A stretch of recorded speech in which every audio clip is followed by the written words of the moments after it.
उत्तर प्रदेश के नायब वजीर आला दिनेश शर्मा ने असदुद्दीन ओवैसी पर जवाबी हमला करते हुए कहा कि ओवैसी को नहीं पता है यूपी का काखागा। 1 मिनट में पूरी खबर जानिए। उत्तर प्रदेश में 2022 में होने वाले असेंबली इंतखाबात को लेकर सियासी पार्टियों ने अपनी सियासी जमीन तलाशना शुरू कर दिया है और अपनी पार्टी को मजबूत करने के लिए लगातार रियासत के अलग अलग हिस्सों में रैलियों और प्रोग्राम का इनेकाद किया जा रहा है।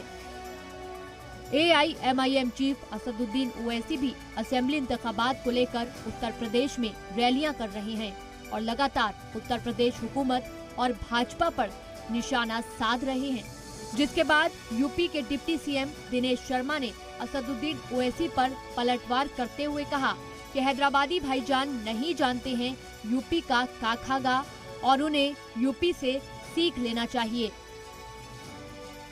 हैदराबादी भाईजान उत्तर प्रदेश का अभी काखागा नहीं जानते।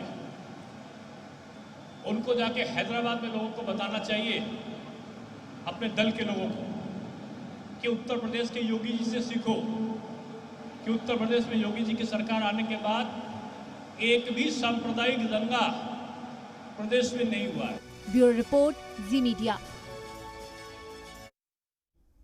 तो हम देख रहे हैं जिस तरीके से चुनाव अब बेहद नजदीक है, उसी के मद्देनजर चाहे वो असदुद्दीन ओवैसी हो या कांग्रेस हो या समाजवादी पार्टी हो, तमाम पार्टियां जो हैं लगातार चुनाव प्रचार में लगी हुई हैं और असदुद्दीन ओवैसी जो हैं वो आए दिन यूपी हुकूमत पर भी हमला बोलते हुए दिखाई देते हैं। और इसी के मद्देनजर अब जो उप मुख्यमंत्री हैं उत्तर प्रदेश के डॉक्टर दिनेश शर्मा, उन्होंने कहा है कि ओवैसी को उत्तर प्रदेश का काखागा तक नहीं मालूम है।